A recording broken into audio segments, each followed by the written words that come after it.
Check 1 2 1 2, bitch.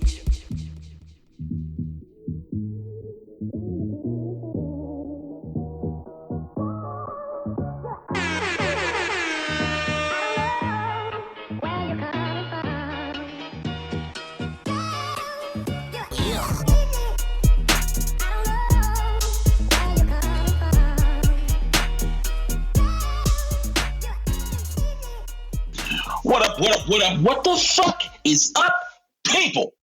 What up? This is episode 292. 292 of the sort of consistent podcast in the area. Give me a hell yeah. iLLogical Sense. This is your boy, Buzz B. And over here, it's your boy, JC No Honey. And we are back. Yeah, a little hiatus, whatnot. That's how it goes. Hate it or love it, not a big deal. You hear me? Yeah, you good. I said, we are back. Yeah, you missed everything I said then. You sure did. You just froze up and shit. You were just like, I was like, okay. It was, I don't know what happened. You froze on this end, so I don't know what happened. Anyway, you're good though? Yeah, no, everything's good. I had to take care of the family, had to take care of the household first. It's getting closer and closer to that time. I would have liked to have recorded after the baby shower while I was hot and fresh. Mm-hmm. But yeah, responsibility calls. Yeah, so had to make another hospital visit, but everything's okay. That's good. Yeah, 34 weeks now. Tick, tick, tick. That's why I want you to rush you over because, as y'all know, if y'all hearing this, it is WrestleMania week, and every year it's like a tradition now. I try to get Edgar and possibly JC to come to my house and shit. Because after this, you got that baby. You gonna be worrying more about a baby than some fucking WrestleMania shit. No, that's not necessarily true. Just might mean that you might be coming over here now instead of me getting up and forward traveling. True. Yeah, true that. Yeah, no, I can still keep my hobbies. It's just how we go about the hobbies. Yeah, that's what I mean. But as of right now, we are recording. WrestleMania is in LA. It's supposed to be out there, but shit happens. It is what it is. They had Wale Mania and shit like that. Brought back memories from the very first one. And you should see the stage, man. They got SoFi looking nice. I'm like, damn. When the Rams won the Super Bowl, it didn't look this nice. God damn. I mean, it's WrestleMania, though. Like, comparing the Super Bowl to WrestleMania. That's fucking nuts. I call it Wrestling All-Star Weekend. That's what I call this shit. That's basically what it is. Nah, bro. You got to follow what I've been saying. It's Wrestling Homecoming. Wrestling Homecoming. Yeah, you said that. Yeah. That's what it is. Like Wale Mania, they had all the fucking wrestlers from WWE, AEW, and everyone was just, what's up? Man. Good times, man. But that's besides the point. Yeah. We got shit to talk about. Where do we start? Somebody did this.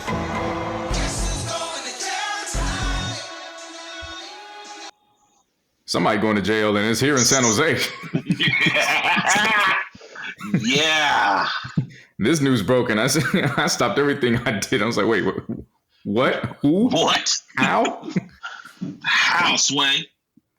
Yeah, so according to the reports in the San Jose Mercury, the Office of the United States Attorney has filed a federal criminal complaint charging Joanne Marianne Segovia with attempt to illegally import a controlled substance in connection with a scheme to bring synthetic opioids into the country and distribute them throughout the United States, announced United States Attorney Ishmael J. Ramsey and Homeland Security Investigation Special Unit in charge Tatum King.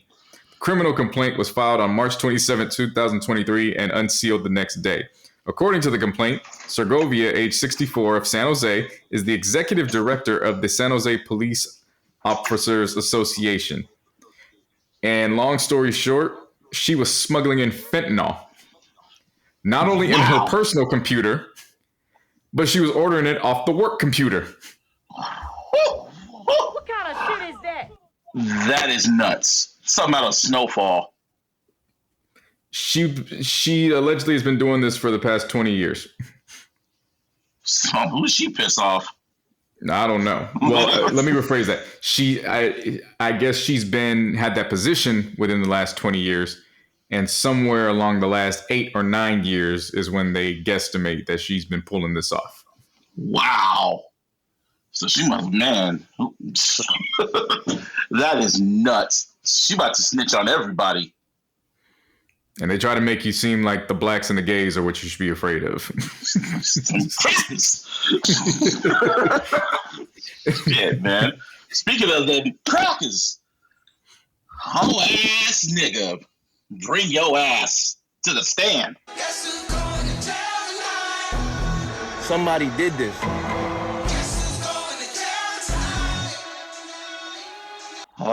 Donald Trump. I haven't said that name in a minute, but that boy going to jail. No, he's not. Not yet. He ain't built for president. Yeah, that man got the money to own the jail once he's done. What are you talking about? That nigga got indicted.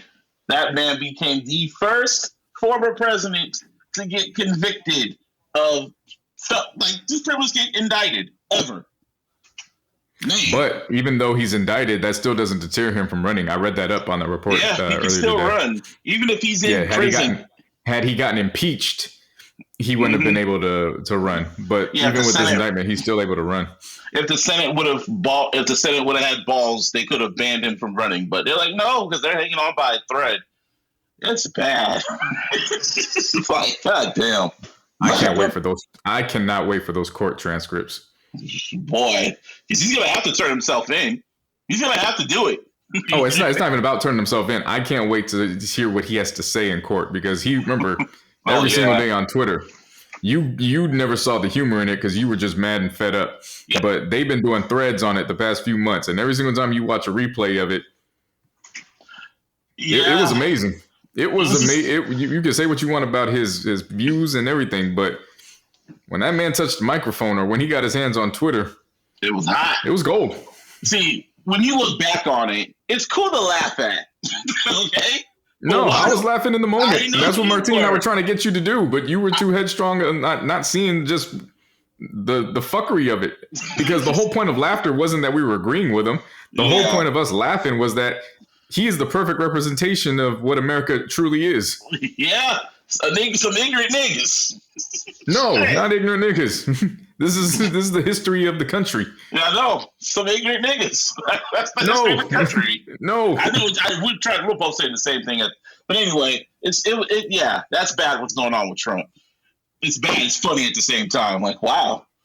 I don't even think it's bad. I think this is going to set up to be one of the greatest transcripts in court history. I don't even think it's bad. I don't think he's not going to jail. All you gonna do is just get him like, what you do? You paid off somebody for that you're screwed. Okay. They got that nigga for 34 counts. So we're gonna see. Yeah, no, but as soon as they said he could still run for president, I was like, okay, they just threw anything that they could to go get him. Because if that was the case, that wouldn't have been brought up. It would have been like, okay, this is some real deal trouble, real deal Holyfield. But nah, we're gonna see how this plays out. I'm more excited for the transcripts. Man. We had Obama and Trump back to back. 1-1 on each side. Gotta love it. And then I remember people were complaining about Bush. Bush is just like, oh shit. They're gonna remember me for fucking up, but I ain't fuck up like him. So I'm just one little chapter now in history. Yeah, George Bush Jr. Like, I may have fucked up, but at least Michelle passes me some gum every time we meet up. At least I had a heart. At least I wasn't that stupid. Because Bush was stupid, but he wasn't that stupid. Ugh, good times. Now, put the sticky out. Put the sticky out. Good chance. Right. And I've been waiting, baby. From the universe, because Tekashi 6ix9ine got his ass whooped. Give me a hell yeah. That was 4 years coming. At Planet Fitness.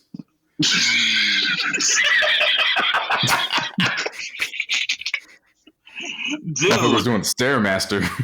Because at first I'm thinking he probably staged this shit just to get his buzz back up and shit. But then the more I kept looking at it, I'm like, no, they all beating the shit out this boy, kicked him in the ribs and shit. I was like, wow, this was 40 years in the making. Like, I told everybody the universe was gonna handle him accordingly, and it has in more ways than one. I still just think it's hilarious that he was in the gym when this happened. Them niggas just walked That's up what makes in it all the there, more too. funny. Yeah, because anybody could go in the gym. Yeah, like, it wasn't anything like out of the ordinary. Mm-hmm. It wasn't like, oh, we targeted him. Like, he was walking the Stairmaster. Legs were crinkly, had no more energy in his legs, and they just caught him and started stomping him. And then one of them was like, hey, I'm still a fan. I'm still a fan. I'm still a fan. No, and they had it from different angles. All these niggas were filming themselves beating the shit out of him. Like, filming, and they knew they were going to go to jail. They went to jail knowing they're going to get out. That was from nigga. There's powerful niggardry at work here. This is the mayor of Kingstown shit. What was going on? Yeah. Again, it's just, you catch him off the Stairmaster. I mean, it'd be one thing if you caught this man off the treadmill, because it's like, okay, I can understand that. The pull is bringing you backwards. You might even steal on him while he's on the treadmill. Like, okay. Could have even gotten him when he was lifting the weights. Could have been more violent. Could have been more detrimental. Could have hurt a snap. But it was the fact that you allowed him to finish his... You allowed him to finish his sets. How many sets you think he got off before he got his ass whooped? That's the real question. He was on the Stairmaster. I don't know. He looked tired. He was probably like, chilling down or some shit. He was probably pushing 15 on level 15. Yeah. Had to have been level 15. Because his legs was linguini. And then he just went to the bathroom. And them niggas, apparently, allegedly, they're from the Latin Kings. Allegedly. And I'm like, ugh. No, they got indicted and they're arrested now. Yeah, I know, but still, like this man's still pissing off gang members. Man, it's funny seeing Academics when he got the news live on his Twitch. He looked so sad, and I'm like, "You're next." Yeah, I don't know. I ain't putting that out there. But the thing is again, it's just. Man, to get your ass whooped. Where are some places that you just don't want to get your ass whooped in? The grocery store? Yeah, imagine getting your ass beat up on some meat. Or in produce. Yeah. Where else is there? I don't want to get my ass whooped in church. You don't ever want to get your ass whooped in church. Ask me how I know, and I'll tell you off air. I done seen a couple fights happen in church, and the next time they came back the next week. Oh, nah, nigga. I'll never forget when someone, not at church, but when I was at the bar, they were playing Beyonce's Crazy in Love, and security beat the shit out this dude, and they carried him out. All you heard was, uh-oh. I remember you telling me that. Yeah. I still can't get that out of my mind. Don't ever get your ass. That was like the dude that proposed at the Dodgers opening game. And he got Roman Reigns speared. And then Hat flew the other way. Hat flew the other way, and they immediately put Rough Riders anthem. You know what's funny? When you see the wide shot, you see the Giants dude put his hand up like, hey! Yeah. No! Yes, that's another thing about getting your ass beat in public too. Not only is it bad to get your ass beat in public, but you don't want to get your ass beat in public to a soundtrack.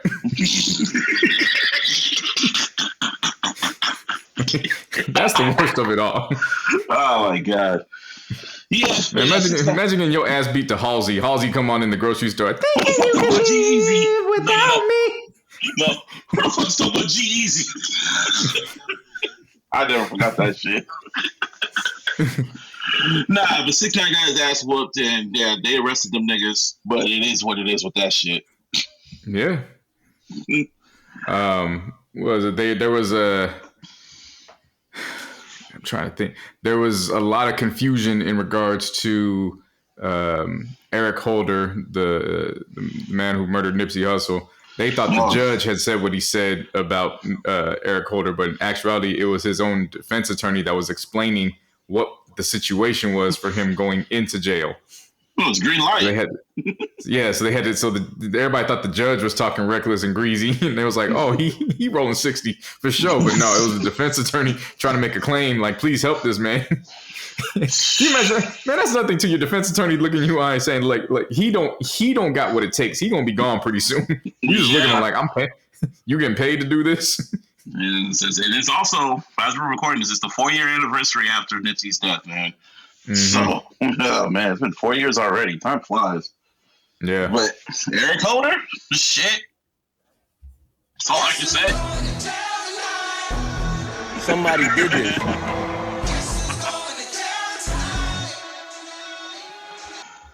Everybody going through their own drama, which kind of led to Kanye coming back out saying, "You know what? There was one man, and this is a great man, and he has helped me see the light on my Jewish comrades and brethren. And that man is Jonah Hill. And not just that, he posted that he watched 21 Jump Street, and because he watched that made him love Jewish people again. We need to have a conversation about Jonah Hill. Because Jonah Hill is now the most electrifying, mysterious, enigmatic figure that we have seen in hip hop. Remember, it was just 11 years ago or 9 years ago when J. Cole said, "Oh yeah, and Jonah Hill," and then it led to them having interaction after Dale Earnhardt. And then Jonah Hill, he had that, what was it? Something to do. Oh, he filmed something in the 90s. What's the 90s that had a deep hip hop soundtrack. Mm-hmm. Then he did this latest film with Lauren London. And now Kanye is saying, not Jesus, but not the man that died for the Jews, but Jonah Hill made me love Jewish people again. Nigga, I saw that shit and I was just like, this. At first I thought it was fake until I went on his page like, nah, this is real. He really posted this shit. The rebrand has begun. This is the beginning of a comeback. Nigga. Wait, so what happens? What happens if he watches 22 Jump Street and he don't like it? He hates him again? No, I'm serious. Like he's gonna do this shit, nigga. You know this is about to be the biggest rebrand. He's about to come out, apologize, and come back with some music and make everyone love him again. He's gonna do it. Yeah, especially because now that Beyonce and Adidas ended their partnership, and Adidas is already bleeding with we're ending the of course. So they lost Kanye and Beyonce back to back. Ooh, that's bad. That's why they're begging him to come back, because they thought Beyonce was about to leave. Oh man. And Beyonce don't be selling like that, supposedly. Her Ivy Park shit, they said that shit ain't selling like that. Yeah. I wonder if she sells it at the concerts. That'd be the problem. If you sell it at the concerts, you've already bankrupted your fans, so that'd be a problem. And you don't tour like that anyway. Right. You have to charge it up the fucking ass for tickets and shit like that. Shit. Yeah, that would make sense. But speaking of Kanye, the reason why I brought him up was because Kanye has been at another center of something very interesting. It's mixing in the world of tech and music. Oh shit! Artificial intelligence. That's some Black Mirror shit, man. Because these voices are getting too damn real. I listened to another one of Snoop Dogg rapping to 44/4s. From what's it called? So 44/4s, like Jay-Z's 44/4s. Snoop Dogg was rapping it. He had the voice and everything, and it was some creepy shit. It sounded like Snoop was literally rapping over it. Well, the strange thing about these Kanye voices is they've purposely been using Drake songs. Really? That's the one you've been hearing? And the latest one was Marvin's Room. Mm-hmm. The latest one was Marvin's Room. I can hear Kanye on that. Yeah. I can legit hear him on that.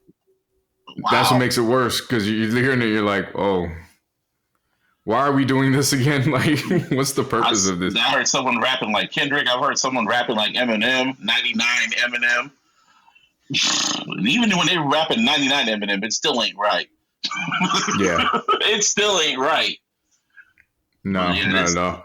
It's getting too reckless now, man. That's all I'm saying. It's becoming way too reckless. And they're happily doing it too. Yeah, my whole thing with this AI shit is, okay, at what point does it become, I already see the writing on the wall with this. Where's the lining for it that becomes completely detrimental? I mean, I read a story saying Elon Musk cut like this dangerous artificial intelligence shit. You know? Well, no, what I'm saying is, what I'm breaking down is when, as an artist, you're like, hey, I don't want to work with this with this other artist, do a collab, and the label's like, yeah, but we own you for a while, so you know, we're not gonna take part in this, and we actually got the ownership to your rights for the next 3 years, so we're actually just gonna go to the AI feature. We're gonna have them pop out a verse real quick, and now we got such and such featuring such and such against their will. Some Terminator shit, bro. Right. But until then, I'm going to enjoy all my electronics as I can. Enjoy your PS5s, your Xboxes, your MacBooks, all that shit, your iPhones. Because, yeah. It's about to get spooky. But the AI raps, that's why they did that fucking AI, that virtual rapper, remember? No, of course. It was, again, that's why I said I've seen the writings on the wall. Now it's just coming up with ways that they could continue to screw artists out the picture. Like, shit. All you gotta do is get their fucking voice and do a fucking album. Sony was. Look, what I'm going to say is funny, but think about it from this perspective. When you already got real life artists coming out rapping, "My pussy pink and my booty hole brown." There's not much, like, the artistic drive for the bulk that they push for 15 minutes of fame these days. It's not there. So you would think that was AI generated, but it wasn't. And that's so when you have that as the competition for real life, and then you see how information is getting spread now with TikTok and Twitter getting all fucked up, and it's all fucked up now. Yeah, basically. It's all fucked up now, man. That nigga Eon is like a fucking messed up Agent Smith. How so? No, more messed up. Like, nigga, he's just fucking shit up. He's like a glitch. He devalued the fucking blue checkmark. By the time y'all hear this, a lot of your favorite people that you usually follow that had that blue checkmark, like they call legacy blue checkmarks, they're all gonna go away now. LeBron James is going to lose his. A lot of celebrities, athletes, all types of shit. Because he wants them to pay for it. And they already told his ass, we're not going to pay for this shit, bruh. Somebody going to pay for it. Watch. Even if it ain't the individual. If it's not the individual, the companies are going to go pay for it. You know? But it is what it is. But until then, we can just enjoy real music. Yeah. You know? What was the past few weeks, music has been dropping pretty steady. Got a Blast 4-pack. Standout track with him, Mustard, and Roddy. I appreciated that. Singles are now dropping. They sound pretty good. Usher caught another one. He sure did. Produced by Lil Jon. Co-written by Sean Garrett. I still can't believe that's produced by Lil Jon. I can. That shit sounds like an updated version of Lovers and Friends. Listen to it. Listen to it from that perspective. Oh wow, that's nuts.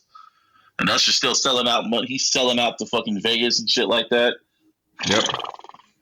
Called Relationships to End. It's great. Yeah, it's great. Yeah. Still. What was his name on Boondocks? What was his name? Mr. Dubrow? Tom, yeah. Nigga out there singing Burn and shit like that. Wow. And that really happened. Usher caused the breakup. Aaron McGruder's a prophet again. I could see if he was T.I., I'd be like, oh, hey, but that's T.I. T.I. Usher. Yeah, man. Third album, Black. Since I Have a Lover, released on Love Renaissance and Interscope.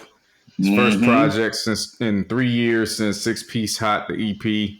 That's nuts. His frequent producer / was all over that. There were some tracks that I liked. Definitely Fatal Attraction. That was Temporary good. with Don Toliver. But with 19 tracks, just under an hour. Yeah, after 2 listens, I gotta say, that was some mid for me. It was mid for you. It was kind of mid for me too. I got to the halfway point and I was just like, get to the point, and the point was never proven. So I just moved on to something else. Right. Yeah, it was a lot of different sounds. None of the sounds seemed to flow together. The sequencing as a result took a hit. And it was that kind of joint where the first listen is like, okay, maybe I'm just listening to it wrong. Maybe because I'm listening to it to start my day on a workout. Yeah. Then I was chilling at home and I was like, no, I heard what I heard. What's Sorry, even Black, wilder, this ain't it. What's even wilder is Wale's on this shit, and he was a hidden feature when it dropped. So it's supposed to surprise you, and I didn't get to that point until I saw there was posted. I was like, oh, Wale's on this. Oh shit. Yeah. That's fucked up. Why would you hide that? Right. I like Wale, but nigga. Yeah, I didn't understand that. But it was cool. Yeah, I mean, again, he was testing some different sounds. I just wish that everything would have sounded cohesive together, because there were some standout tracks that made it worthwhile, but boy, it was a chore to get through and find those tracks. You know what album surprised me since our hiatus? Fucking Miley Cyrus, Endless Summer Vacation. I usually do not listen to Miley Cyrus, but Flowers is a fucking smacker. It's the most catchy song, and I'm like, you know what? I'm gonna see what this shit is. And this shit right here is some good shit, my nigga. For me. She got some bangers on this shit. I'm glad you said for you, because I am of the age and under the mind frame where Miley Cyrus is not touching this Serato. But I'm glad you like it. Hey, man, that's all I'm saying. Her shit kind of smacks to me. It's pretty damn good. But yeah, I have reached the age and I've reached the place in my adult life where I am purposely picking and choosing what goes into my ears, and I am no longer of that mindset where I need to sample and taste test everything. Miley Cyrus is a part of that. Another album that surprised me dropped last week was Coda the Friend and Static Select. It's called To See a Sunset. Guess he's from New York and shit like that. Shit's pretty good, my nigga. You said Static Selector? Yeah, Coda the Friend. That's his name. I stumbled across Code of the Friend, or the album's called Code of the Friend, and it's by Static Selector. The artist's name is Coda the Friend, and the album is called To See a Sunset.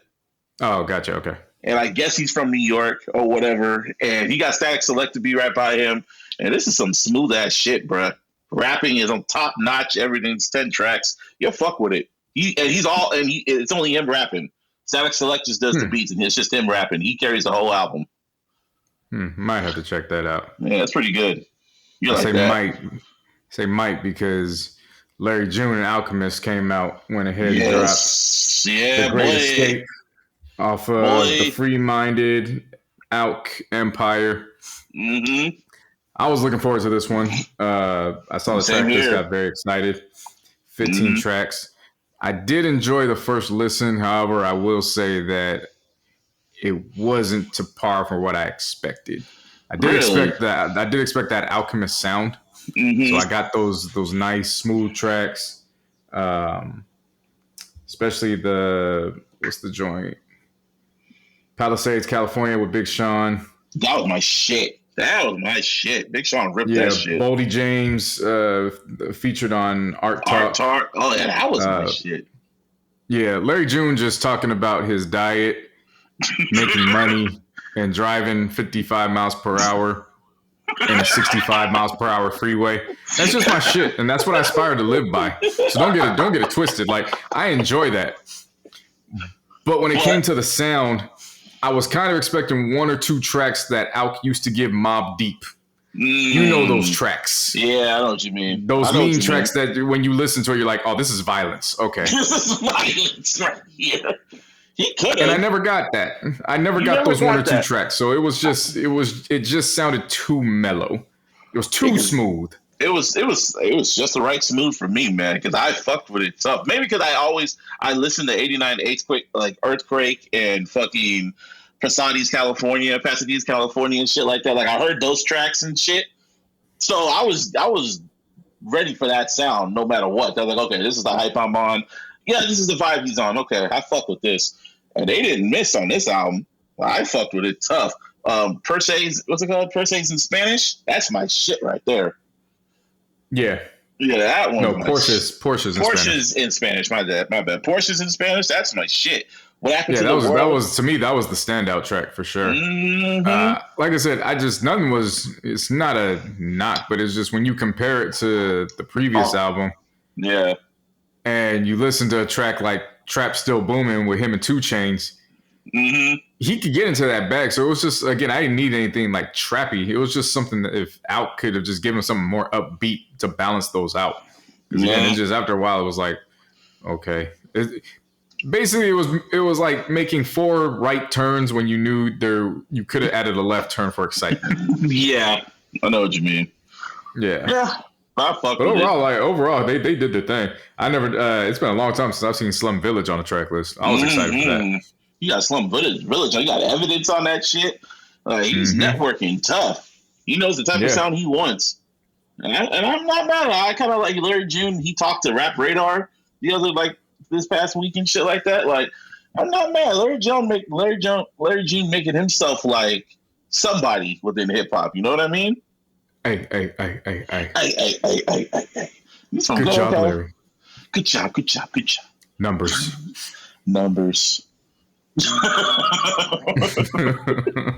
I call that Quiet Storm Raps, man. That's what that shit is. But anyway, Tyler the Creator, he dropped his deluxe edition of Call Me If You Get Lost. What's it called? The Estate Edition?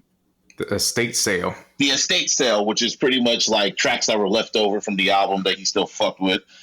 This shit was smooth too. I don't want to call them bonus tracks, but it was 8 additional tracks, if you will. Yeah, kind of like side B or whatever. Now, I wouldn't call it side B because the original track list has 16 songs. So this was just 8 additional records. 8 additional records. Just how it opened and shit like that. Because Tyler's talking about the tour and how successful the album was and shit. But it kind of feels like an epilogue. That's how this feels. An epilogue for the era. And so, again, what I'm talking about, like, sound-wise, so we remember what those first 16 records sounded like. There was a lot of balance. There was a lot of that. And so the contrast between the Larry June and Alchemist project is he opens up, after he gets done talking, he opens this one up with Stuntman featuring Vince Staples, and they just jump like as if they're on stage. That's what I'm talking about, a balance. One thing I took away from these tracks, especially What a Day by Madlib, amazing. That was fire. Heaven to Me, amazing. Dogtooth, incredible. And Sorry Not Sorry to close it off. Boy. One thing I took away from this is Tyler the Creator really enjoys being a rapper. And that is actually something that is, as sad to say, that deserves a round of applause because lots of times there is if I can get this to round of applause real quick. I heard it. When it gets accused of stops loading. But one of the things that we've seen over the years is rappers, when they get diverse and they say, okay, now I'm done. I'm not a rapper. I'm an artist. I'm a musician. Because they went away and did an album real quick that was, like Yo Lottie. That's what Lil Lottie's been saying after he dropped his shit. Right. And so to hear Tyler come up and be like, yeah, I experimented, but I'm still a rapper, and it's pretty dope to be a rapper because we have the greatest wordplay. We get to hear things that nobody else can hear. You know, just hearing him describe that was just like, man, that's dope. I like the way he has matured as an artist over the years is wild to see. To see his growth, he goes from sounding like an Eminem wannabe, damn near, to really perfecting his craft and becoming who he is right now. That's fucking dope. That's really fucking dope. Good for him. Absolutely. You know, him and the whole Odd and it was wild how Odd Future really just broke up. He just kept pushing. That's why I fucked with him. As soon as him and his boys kind of separated, he was like, "Nah, I got a mission for this." Right. He has not looked back. He hasn't done that silly shit no more. He's more swagged out now than he ever has been, which is nuts. He's really shown growth. Yeah. Shout out to Tyler the Creator, man. Absolutely. What's next?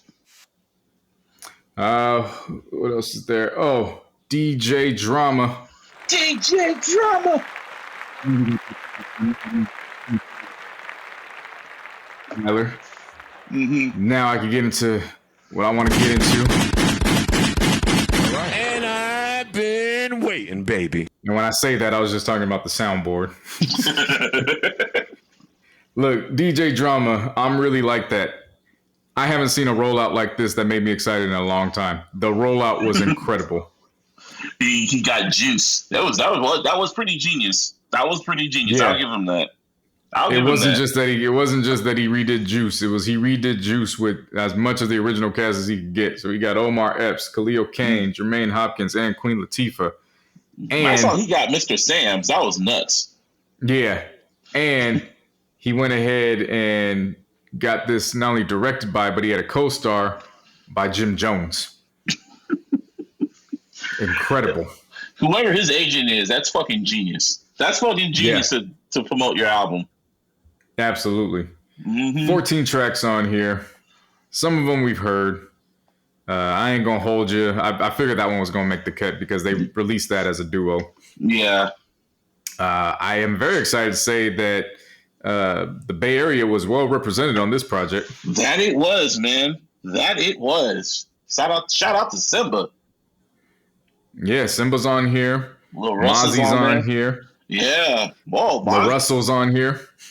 Oh, and I bet you didn't know who Iron Right was produced by. The one that has Boozy, OMB, Peasy, and Trouble. Who? The late, great Traxamillion. Holy shit.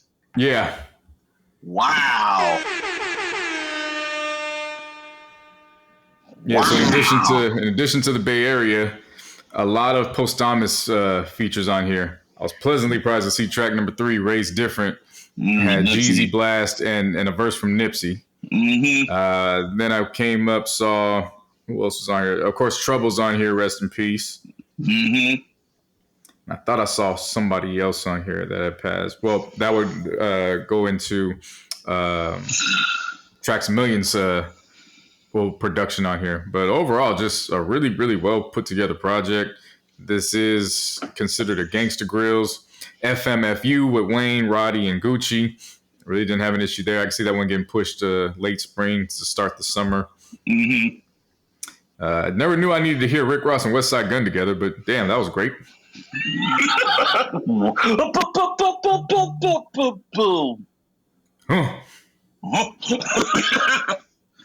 think it's time for a new Rick Ross album. We kind of waited long enough, man. Well, he did. What album? The end of 2021, remember? Yeah, but another album. I forgot about that shit. I don't count. Well, it don't matter what you forgot about. You're like, oh, it's been long enough. Like, nah, he recently just dropped. You count that as a 2022 album. Yeah, I guess. Well, he did. He dropped it like right before New Year's. I remember 2021. We did not like that album. I remember that. But we were just kind of on that album. I would say go into the drawing board and do a Gangsta Grills. Everybody wants to do a Gangsta Grills. Everybody wants to do a Gangsta Grills, and everybody wants to get with Hit Boy. Yeah. Shit, man. I got to give credit where credit's due, too. Jack Harlow on Mockingbird Valley. Wow. What a feature. And that was a solo joint, too. Wow. Yeah. He did his damn thing on that one. I was highly impressed. Like, why didn't you have one of these on your album? Yeah, but hey, man, shout out to Drama, man. It was wild because I remember at one point we got so fed up with hearing DJ Khaled albums and shit like that we didn't know the Gangsta Grills. Remember when we said that? And ever then it just hit flooded. Like, it was like California when California was on that 3-year drought, and then in a span of 6 weeks there was no more drought. Yeah. We're like, we need another Gangsta Grills, and now every other week I see a damn Gangsta Grills dropping. Every other fucking year, every other week, bruh. Shout out to Drama, man. Yeah. Yeah, man. But you know. And then speaking of Hit Boy went and dropped a project. Yeah, I listened. I was like almost done with that shit. That was a smooth listen. Yes, Hit Boy Surf Club. Mm-hmm. He got better as a rapper too. Yeah, I like that joint. It was pretty. Had some decent on there. Got Nas on there, and yeah. Yeah, and then the final album I listened to, I was actually pretty. It wasn't bad. It was actually pretty good considering the songs that she put out so far. Chloe Bailey, In Pieces. Oh wow, really? Yeah, her Parkland solo debut. Huh. Not bad at all. And I will say I have now picked up and I have a really good idea of Jazzy's writing pen, the same way that I caught The Dream when he first started making waves. Because Jazzy co-wrote Pray It Away, track number 2. And man, that is a way to start off an album. My goodness. Huh. I'm taking it you didn't listen to this project yet. I did not listen to it. Imagine a woman talking about fuck niggas with a choir backing her. What the fuck? Yeah. What the fuck? That was incredible. Of course, everybody knows the single with Chris Brown, How Does It Feel? But then what I liked about it was how her vocals and ad-libs ended out with that song. And it went right into the next track, Feel Me Cry, just a different octave. And Feel Me Cry is actually a very nice sexual song, basically telling, when you're in it, I want you to feel me crying. Like it was how she just countered all that. It was like, whoa. Like not even for the sex, like not even just, based off the sexual, but like the creativity to go around that and to bring those together. It was like, oh, okay, I see what you're doing. That was actually pretty dope. I remember seeing tweets about it and people going like, yo, who heard her? Yeah. Shit. Oh, and this is one of my favorites. Cheat Back with Future. It's them over an acoustic guitar. That's it. What? This sounds very toxic that I need to listen to. Yeah, I was thoroughly impressed with Chloe's debut album. I actually like that listen. And the good thing is it's only 40 minutes. Okay. So it's an album that gets in and out. It highlights her vocal capabilities. It's got some upbeat records, like her latest single, Body Do. But for some of these, like I said, the records I highlighted, oh my goodness, those were definitely some standouts. That's nuts. What a way to go into Little Mermaid starring your younger sister, Haley. Round of applause. We got to talk about Swarm. Did you watch Swarm? Nope. You still haven't finished Swarm, nigga? Nope, because I read up on it and I was like, I actually don't think I would actually care about this. Wow. Yeah, there's just some things where just because it's black don't mean I'm gonna watch it. I'll say it's like you were like, that's too dark for me. No, it wasn't the fact that it was too dark. It was like it was manufactured dark. You don't like manufactured? It's no. I know what you mean. Especially when it's like, I mean, it's been out by now, so I mean, quick spoiler alert. I didn't have to see it to know that Chloe and Damson and Idris, they die in the first 15 minutes. So it's like, well, that was a waste of 15, 20 minutes. They shouldn't be dying before episode 5. Because that was a big fuck you in terms of marketing. Like, oh, we're gonna market the hell out of them. They're in a bunch of scenes in the previews, or at least Chloe is. Yeah, and she's getting interviewed she was getting interviewed like crazy. Chloe is on the show. Her essence is still, even after she dies, her essence is still throughout the show. Like you see her face and you see something resembling her. She don't just disappear. Nah, I'm good. That's like trying to sell me on Big Pussy and The Sopranos, and then you kill him in the second episode. I'm not buying that. Nah. Second season. But yeah, I mean, I like the shit. She was pretty good. Billie Eilish did a great job. Fucking Paris Jackson did a great job. And what's her name? Mia Obama, like Obama's daughter, wrote an episode. That was pretty fucking good. But yeah, it might be something I eventually check out, but it ain't something I'm rushing to. Like, it literally feels like Donald Glover wrote this for an episode of Atlanta, and he thought about it and was like, "No, I'm gonna make this a show." You don't get an Emmy for this. Kept it for Atlanta. Well, Probably should have kept it for Atlanta and then used it as a backdoor pilot. Yeah. No, a backdoor pilot. Oh yeah. Shout out to Dominique Fishback, man. The actress that was on it. She was in fucking. Yeah, no, salute to her. Yeah, she gonna get an Emmy nomination for that shit. Yeah, well, she been playing the same 17-year-old for the last 30 years. Shit. Get that and that's money, no though. slight. That's no shade. That's no slight. I'm legitimately saying that. Hey, if you can pull it off, keep going. Shit. But so we have a debate going on right now within the Twitterverse amongst hip hop heads. Thanks to Loki, he has said that if a versus would happen between 50 Cent and Lil Wayne, 50 Cent would put some work to Lil Wayne. And then all the Weezys came out and started disrespecting Curtis Jackson's name. Yeah, everybody knows how much of a Lil Weezyanian I am. And even I was getting fed like, all right, there's enough's enough. What are we talking about? I've been ignoring it, but then when you text me about it, like, you know I'm a Lil Wayne fan, bro. But they put too much disrespect on 50's name. It's just when I saw somebody say, yeah, Many Men was good up in New York, but it was just okay everywhere else. Nigga, what? Nah, that's not even what kind of shit is that. That is. Somebody did this. Yeah.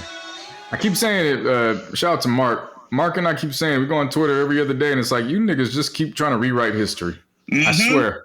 Every single time. That's all there. That's why I'm not even mad at Elon charging $8 for the check. No, charge that $8.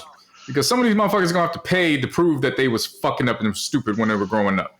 Nigga. Ain't no way in hell you're gonna try to rewrite history that I lived when I was outside on my Razor scooter.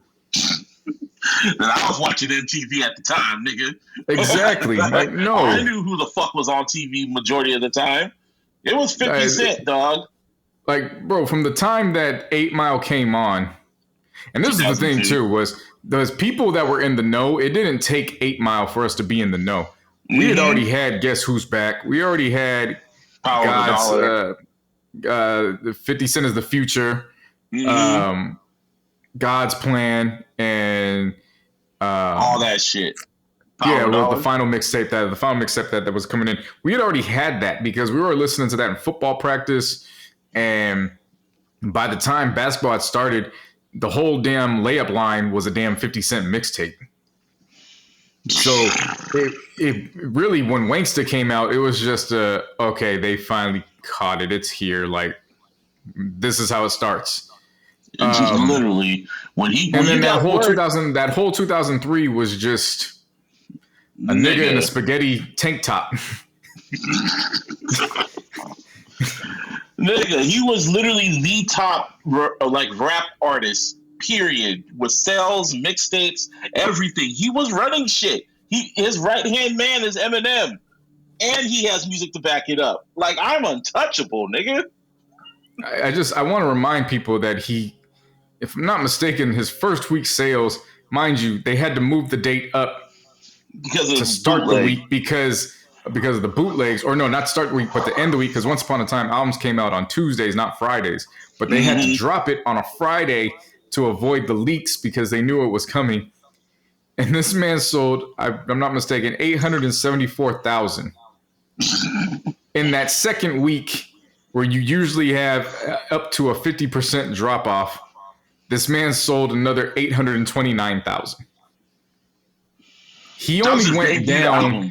He only went down about 50,000 in sales in a time where you were probably getting leaked on Napster, in a time where they had to rush the album to drop.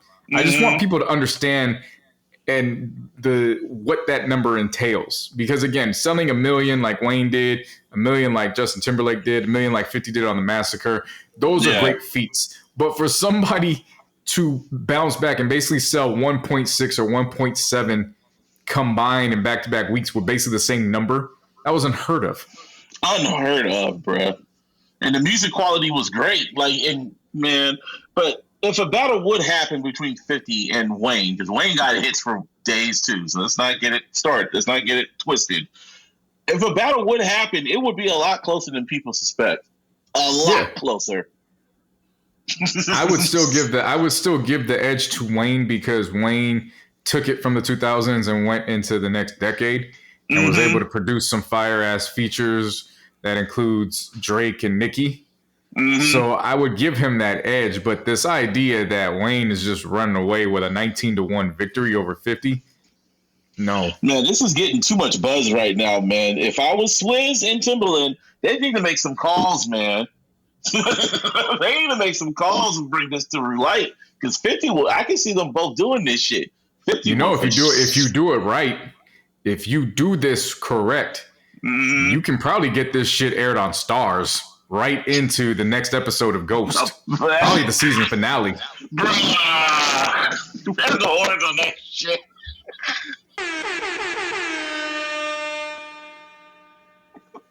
I'm just saying. Nigga ain't ready for that. I am just saying. It is better to work with 50 as your ally than your enemy. You have seen that over the years. Nigga, you saw 50's like he's an entrepreneur in media, bruh. Yeah. That's why it's just confusing when everybody's like, oh no, Wayne would run away with this. And I'm like, yeah, but what happens if 50 opens up with I'll whip your head, boy? Nigga. Or what up, gangster? No, not what up, gangster. Like, I'll whip your head, boy. What if he starts off with that? Because that's not a record that necessarily, it's not close to his top. But it's a banger. But it's one of those ones where everybody's going. That song is violence personified. Every single year, there's one song that gets released every year in hip hop where you say that is violence. That is murder, head, boy. And you know I can still. It's such 50, a New York record. And 50 in 2003 and 2005 had violence. The first one, 2003, was Heat. Yeah. And then he followed it up and put this one on a soundtrack. It wasn't even on the Massacre. It was on the Get Rich or Die Trying soundtrack. The last track. Yeah, Life on the Line. Which was like the record I really got. No, not Life on the Line. No. I'll whip your head, boy. Oh, yeah, Whip Your Head, boy, yeah. No, Life on the Line came out in 99. No. I said, yeah, that's on the soundtrack for the album, for the movie that's named after the, oh my God. Yeah. 50 Cent's that nigga, man. And one year we had, what's it called? Get Rich or Die Trying. Then we got Beg for Mercy. And then after that, we got Hunger for More. Back to back to back. No, you're missing the whole play. You selling it too short. You're selling it way too short. I'm talking album one. No, you're selling it way too short. We got Get Rich or Die Trying. Then you got all the G-Unit radios. Oh yeah, that too. Then you got 50 going on a feature run. The feature run, yeah. Then he ended the year with Beg for Mercy dropping the same day as the Black Album. See, once again, you're not going to change history with me because I know my history because I was outside. I was on Napster. I was on LimeWire. I was everywhere downloading these albums illegally. That was such a fuck you to Ho, but it's your last album, but I'm dropping the same day as you. And I got a better record than you. And honestly, if we go back and talk about it, we're going to talk about the Black Album versus Beg for Mercy. It's a lot. It might be a toss-up depending on the day, depending on how I'm feeling that day. Boy, because Beg for Mercy had the first half of that album, fire. Fire. Strong fire.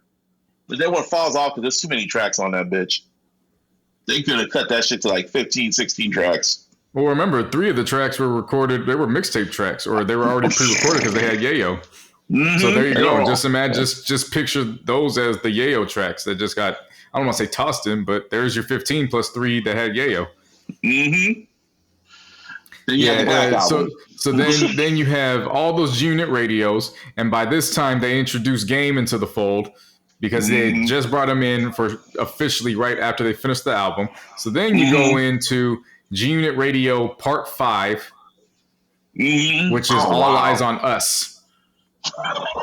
And I remember that cover vividly.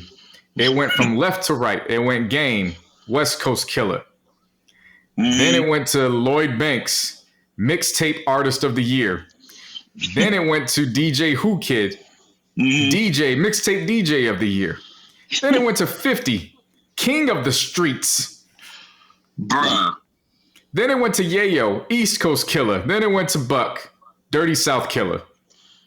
And these niggas was just jumping on records that they had no business jumping on and making them just hits and bangers and hits after banger after banger. Then these niggas went and he said, oh, by the way, we're going to start the summer with The Hunger for More with Lloyd Banks.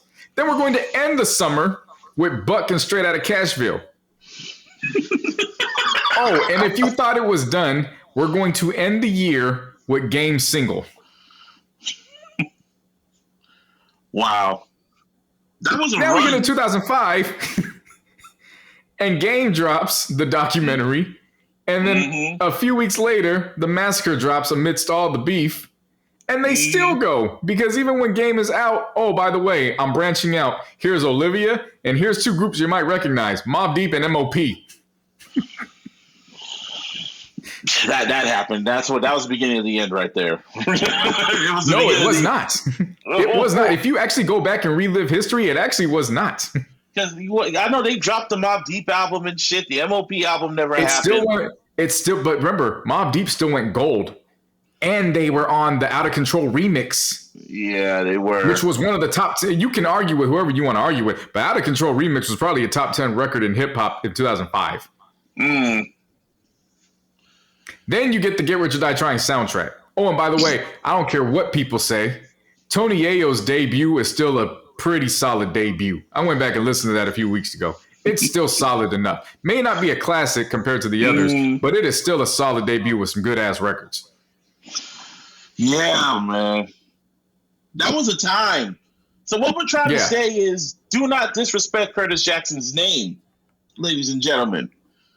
Like he has music that's still on the #1 rated TV show on a fucking premium network. Yeah. Fucking power, dog. I love that nigga. Yep. I still miss hearing that, you know. Yeah. The G Unit shit. Yeah. But, yeah, man. But like I said, I would still give the edge to Wayne because of he's transcended different decades, and 50 chose to go and do media. However, a lot of people are forgetting a lot of records that 50 was involved in. Like what? Well, again, let's count his features.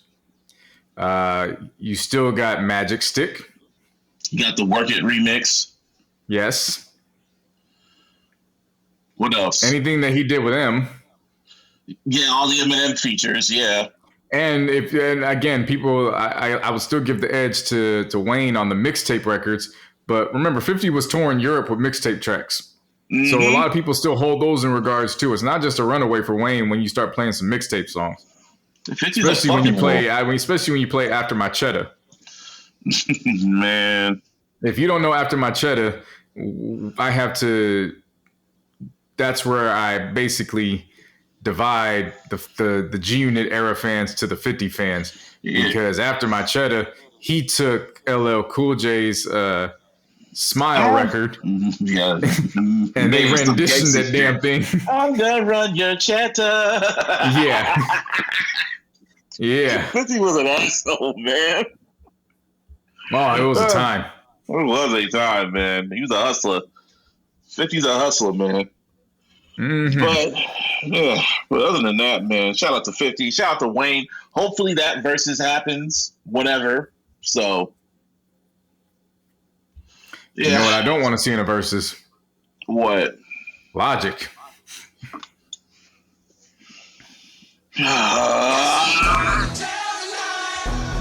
Somebody did this.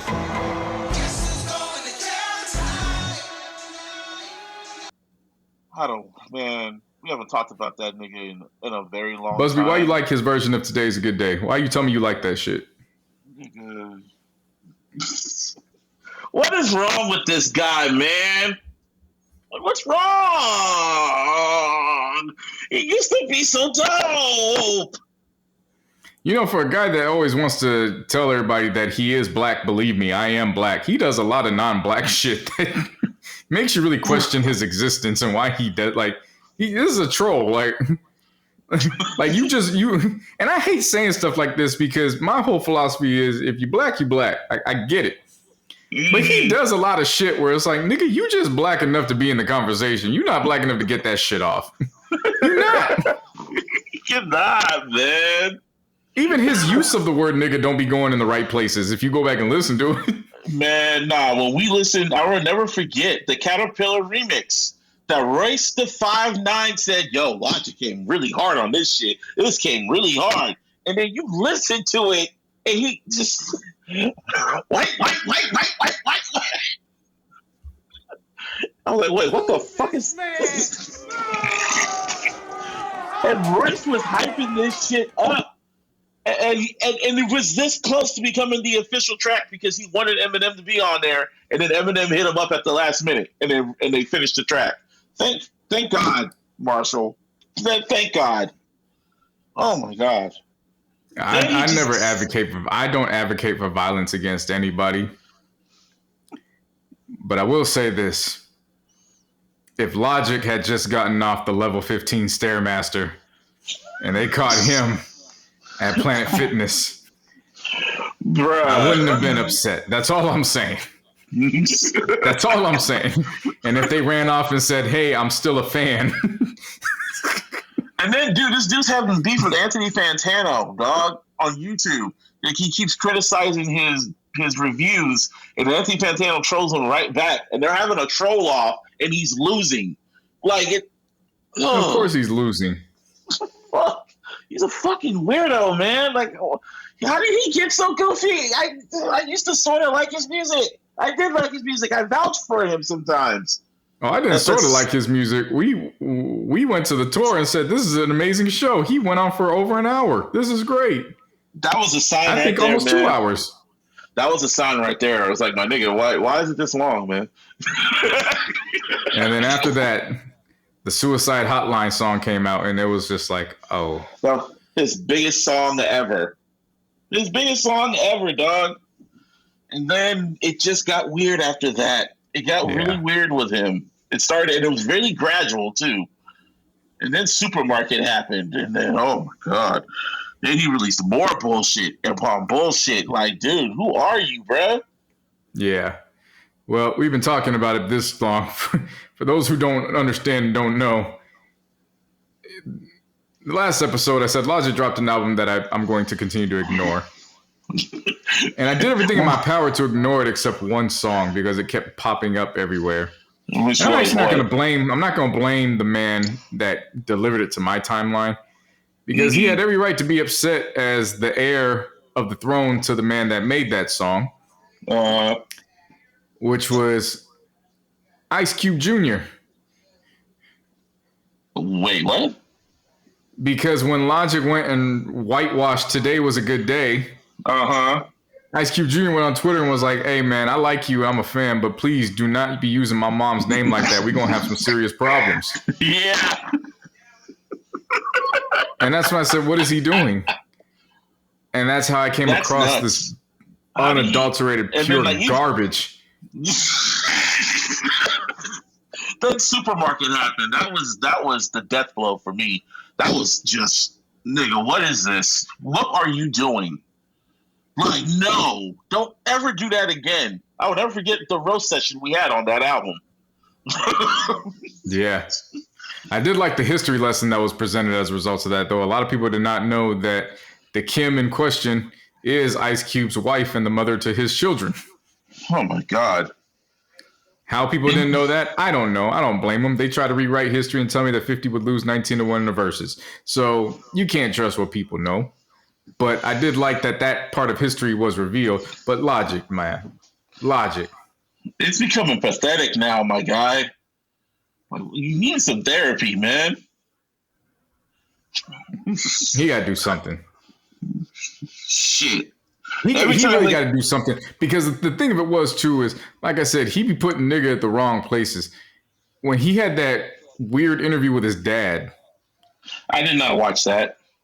Well, at one point he was like, "Oh yeah," and niggas be like he put it in a place where it was like, first of all, it was on the downbeat when he said it, because we talk with rhythm. Yeah. And even when he talked, it was on the downbeat of how he's talking, and he also put it in a place where it didn't make sense. Like, why would you say nigga there? You didn't have to. You just threw that in there, and even his dad looked at him and was like, "I think you're gonna cause some shit with that." Like, I don't give a fuck, man. I'm black. Like, he really has an identity crisis, man. He don't know what the fuck he is. After that, like, I feel bad for him, because it's like, man, if you just had some self-confidence about yourself, you could get past this, but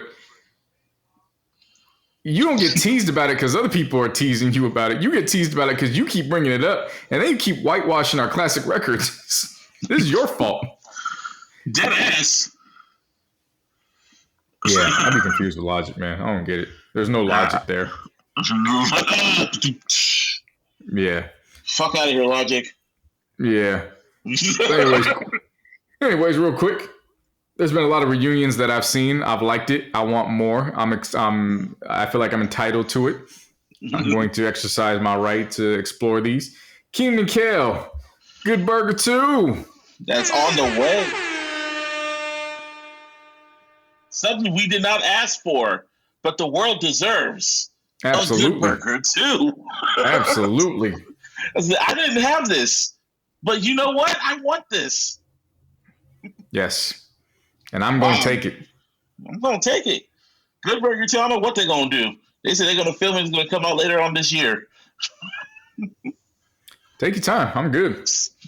Shit. Paramount Plus, supposedly. So that's going to be fire. I'm good with that, too. Next, we got back to the Bay Area. Raphael Sadiq. I'm back. We back. Bitches. Tony going on tour. The original lineup. Give me a hell yeah! Wow. Yeah. Excited. I got to see New Edition last year. I'm going to go. I will find a way to see Tony. Even if I got to pack that baby up to my chest and put headphones on him. I am going to see Tony. On God. On God. On God. I feel you. And then last but not least. Go ahead. I'm sorry. No, go on. And last but not least, once upon a time, we thought we would never see these guys in the same room together, let alone collaborating. But Cam and Mace have come together for a new sports talk show on YouTube called It Is What It Is. And my God, 5 episodes in, this has taken over my daily watch from First Take and Undisputed. I don't recognize it anymore. So that's what's been on my feed. I've been seeing that. Like, why do I see Cameron and Mace? Like, what's going on? And that's what it is. Wow. It is that is their sports TV talk. And it is everything you would expect from 2 former rappers who are also 2 all New York high school basketball players. Oh, shit. Cam, this latest episode said, because Mario Chalmers was talking about nobody in the NBA fears you. And Cam said, nigga, nobody fears you. I'll play you one-on-one. Yeah. I'll beat that man one-on-one. And the funny thing was, I'll play him one-on-one tomorrow. And Mace was like, you got him tomorrow? He said, nah, give me 10 days. I need 10 days from Mario Chalmers, but I'll take him.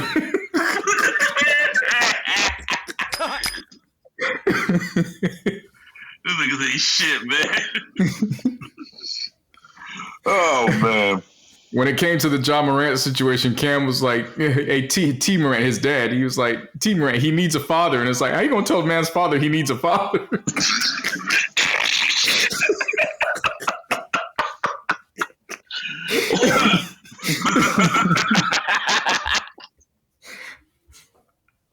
Yeah, man, it's Dipset and Harlem World talking sports. This is incredible. I am all in. I am subscribed. It is amazing, bro. Amazing, brother. Yeah. Shit. Oh, man.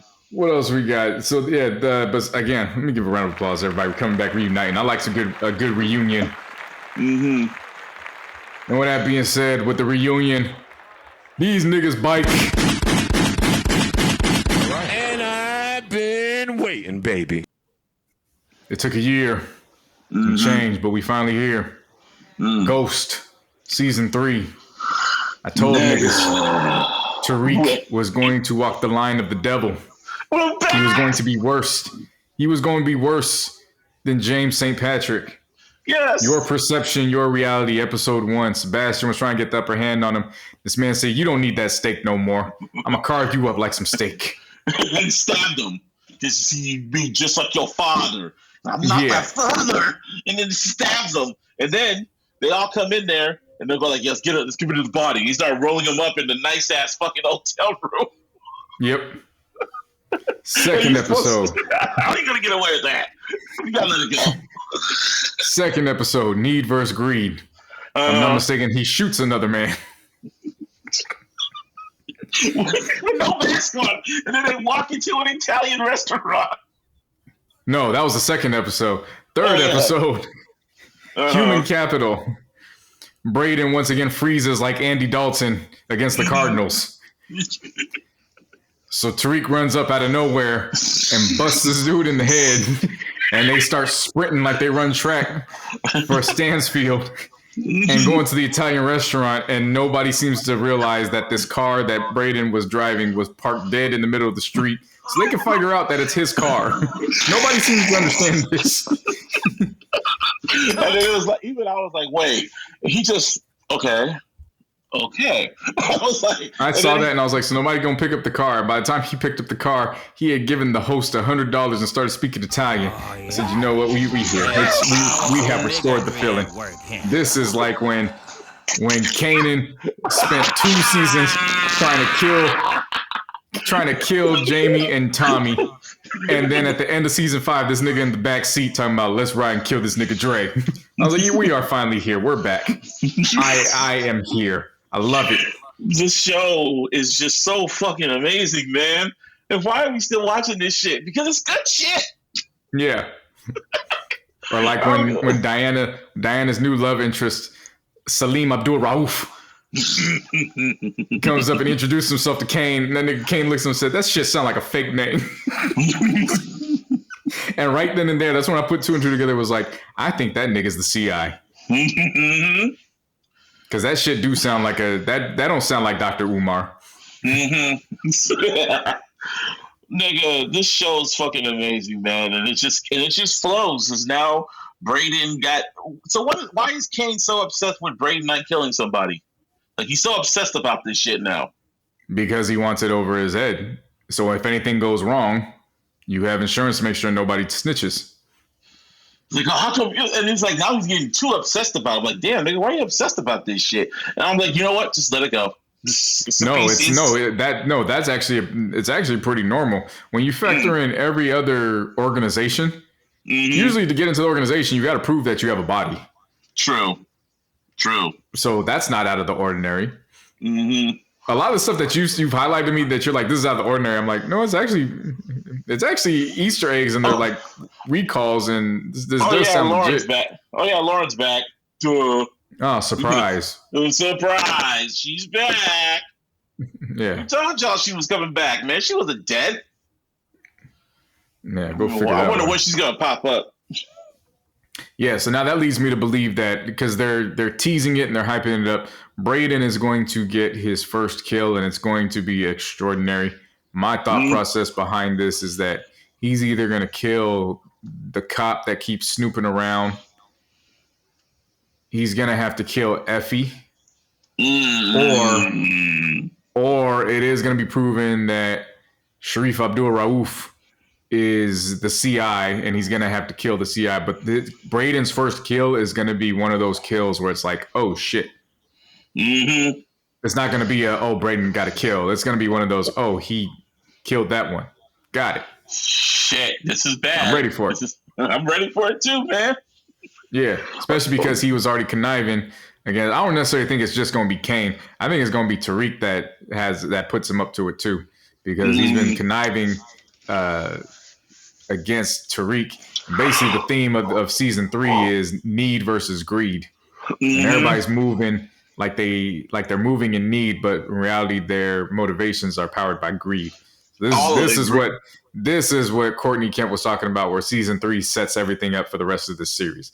I'm understanding. I like where this is going. And the only thing I don't like is I was watching last night and they got to Davis's brother, and I was like, nigga, that ain't Redman. Who is that? Yeah, I hope Redman stays, man. They didn't. They recast him. They really recasted him? Yeah, that was his brother. Oh, that sucks. At least I hope they didn't. I couldn't tell if that was his brother, if that was the guy that took the fall for the shooting or whatever. But it looked like they recasted the brother role. For now, I think Redman's still gonna pop up. I'm holding out hope. Yeah. We need that. For the culture. Absolutely. Shit. Yeah, 50 Cent, man. He makes these damn shows. We forgot about BMF. BMF ended. What'd you feel about the finale? I liked it. And I was like, I as soon as it ended, I'm like, I can't believe I like this shit. 50, you done did it again. I thought that was a horrible finale. Wow. Really? Yeah. Really? I was not amused by that. Oh, shit. This bricks for you. I thought it was pretty damn bad. You always want to set stuff up for the next season, but you don't leave it on no fucking cliffhanger. Yeah. That was stupid. Yeah, it was. It was like, so Meech left, but the problem still run the streets. And this nigga DC Fly pop out of a truck and start shooting into Terry's car, and then it just ends, and I'm like... It goes black. Like, nigga, this ain't The Sopranos. What the fuck? This ain't Breaking Bad, nigga. We know you alive. Yeah, like, come on, man. Nah. I ain't like that one. And then I kept laughing when they got the detective's son and they put him in that position where he shot. And then they went to B Mickey and they was like, you gotta explain that you were the one that killed homeboy. And it was like, you want a part of a criminal organization to take hold of the gun that just got used in another murder and say, no, I killed the first 2 people. What the fuck are you talking about? He was stupid. Yeah. This fucking show. Yeah. I will say the highlights of it, though, was Monique's final appearance in the season. That was great. And it does set everything up, and I'm very excited to see how Neo and 2 Chainz fit into this production in season 3. So pretty much when book 2 ends, I guess Force is next, huh? Either that or Raising Kanan. It's one of the 2. Yeah, it has to be Force. I think they're done filming it. So yeah, I hope that bounces back. I did not like the finale for Force. It felt very GTA. I did not like that. Right. Yeah. So I was wrong about Snowfall. This is what happens when you watch Snowfall at like midnight because you got a pregnant significant other that wakes up around different times, and so you're like half asleep when you're watching. I legitimately thought they killed Kane in the car wash, and you were way the fuck off. Yeah, well, they brought up the name Kane, but again, I'm half asleep, so that makes perfect sense. To my surprise, I see Kane open up episode 4, and I'm like, oh, there he is. Okay, well, let's see where it goes. And then it just completely went in, and I was like, oh yeah, I was wrong. You got me.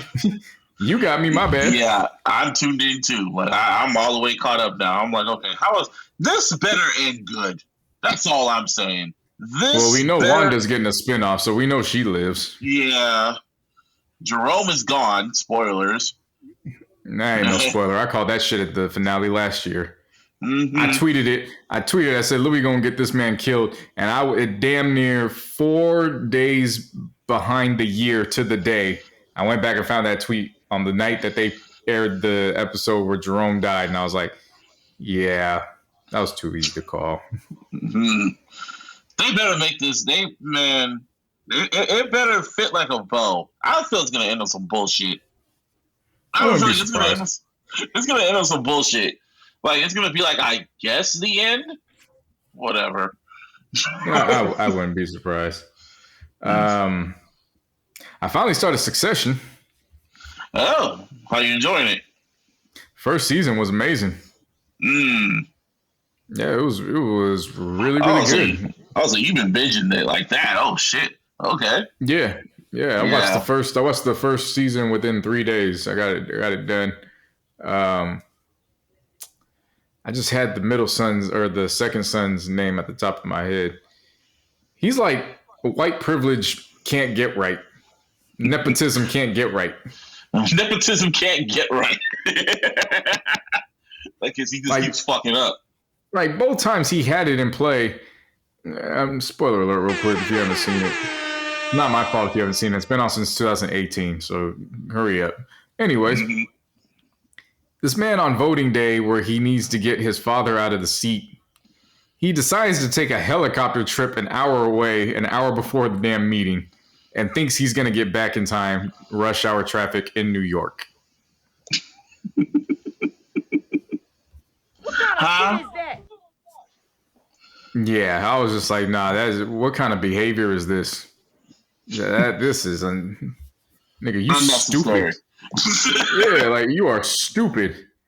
They keep saying Succession is what's going on within WWE right now. People are saying it's literally beat for beat what's going on within WWE right now. It's literally some Succession shit. Nah, I can see that. But Kendall. Yeah, there you go. And their sister Sheev, and then Roman, who's Kieran Culkin. I was like, oh, there's a Culkin. Another one of them. Oh, there was a Culkin and fucking Swarm, too. They look dead ass. They look like twins, dog. All of them. They're all like 5 years apart, too. That's what's funny. And they literally look like him. Yeah. Who else is there? Man, so I started the first episode of season 2. I don't know what happened, but there was a major upgrade from Sheev and how she was wearing them pants in season 1 to what she was packing at the beginning of season 2. I don't know what happened, but man, shit. Well, it was like nepotism is like nepotist white privilege version of Meg the Stallion. Like, where'd that come from? Shit. But while you're watching that, I caught up with Mayor of Kingstown. That's a good show, man. Told you. That was that fucking intro. I always laugh when I see that intro because it's like MTV Studios, and I'm like, MTV really put this together. They really did, though. It was made by the same guy. You niggas used to show Michael and Prince. Now you making jail cell TV. Jail cell TV. That's what this shit is. Like, yeah. Yeah. Someone's gonna sample that shit. But the producer of that show is the same dude who did Yellowstone. So the producer, he's literally running the way 50 Cent's running Stars. That nigga's running Paramount Plus with these fucking spinoff shows. Yellowstone, 1883, 1923, the King of Tulsa with Sylvester Stallone, and Mayor of Kingstown. Yeah, he's running that. Yeah, all these apps are being single-handedly kept alive by one man, and that's the guy right there. And then, of course, The Mandalorian. Mandalorian, they done turned up. I like it. Man, season 3 on some other shit. I like this. I spoiled it for JC, but this episode got my attention. They literally recasted old boy who played Jar Jar Binks, Amon Must? I forgot his name. Amon Best. He's the guy who played Jar Jar Binks. They made him become a Jedi, and he was defending Baby Yoda during Order 66. Like, wait, what? Right. That was a mind fuck to watch, my nigga. I was like, wow, they really retconned this nigga. Yeah. They made him a hero within the universe now. Holy shit. He's immortalized now. He don't make, man, good for him. Good for Star Wars, man. That's what's Star Wars, nigga. I don't know if you saw it too. I'm starting to lean into the idea that Kenobi should have been a movie. Because I don't know if you saw this on YouTube. But somebody went and they edited down all 6 episodes. They edited it into 2.5 hours. and you can only download it on the website. Basically, how he was describing what he did with the edits, I was like, oh. I kept telling you this shit should have been a movie. That shit should have been a movie, man. I mean, I get it, but how he broke it down, because I still think that Disney would have fucked up the movie part. So it ain't even about, it should have been a movie. It should have been people who were in, it's about the creative direction, because how he said he edited this shit, it was wow. What, he just did like special features and shit? Like, no, he kept all the footage. And instead of going through with everything, he basically took the 49 minutes it took for episode 1.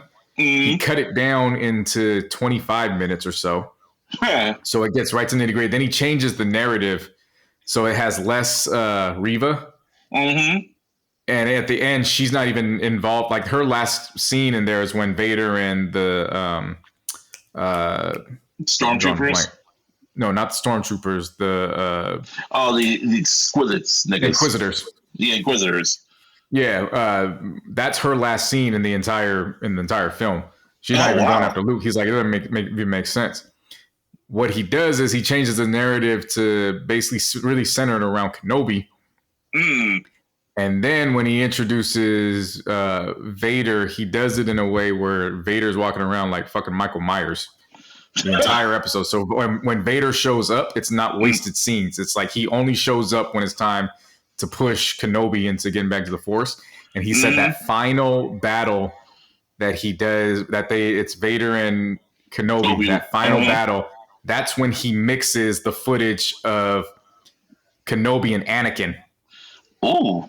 It goes back and forth with them fighting as rivals to the past when they were fighting as brothers. The footage just goes back and forth.